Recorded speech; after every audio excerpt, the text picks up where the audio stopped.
Maayong adlaw mga kapatid, liway abas para sa News 5 Bisaya. Giingon ni Baguio City Mayor Benjamin Magalo nga maingon kuno nga sindikato ug sistematiko ang korupsyon sa DPWH District Engineers o mga gihalambigitang kongresista sa maanumalyang flood control projects. Giluwat ni Magalo nga posibleng apektado ang dakong personalidad nga si former House Appropriations Chair Representative Azaldico. Matod pa niya, aduna kuno'y pakig-alayon sa dautan tungod kay ang uban ka mga kongresista maoy namili o kinsay ibutang nga district engineer sa DPWH. Bago pa ang bidding process, nakahibalo na kuno sila kung kinsay mudawat sa kontrata. Diri dayon nahitabo ang negosasyon sa porsyento nga ilang pagabahinan.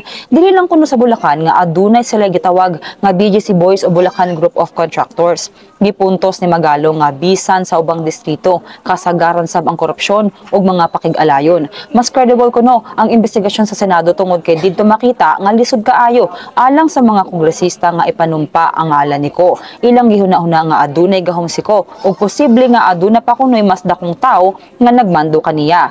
Kinahanglan lang kuno nga adunay manubag, makasuhan ug mapriso sa mga nahilambigit. Igo na kuno ang mga ebidensya nga napresentar sa Kongreso aron masugdan ang kaso. Giklaro sab ni Magalo nga dili siya apil sa gipilit ni President Bongbong Marcos sa gihimong independent commission nga moimbestiga sa issue. Giingon na sa Malacañang nga dili angay apilan og politiko ang komisyon aron lig-on ang kalibutan sa pag-imbestiga. Kini sa lamang atong update, magpadayon na sa pagbantay sa social media pages sa News 5 para sa uban pang mga balita ug update. Amping tang tanan.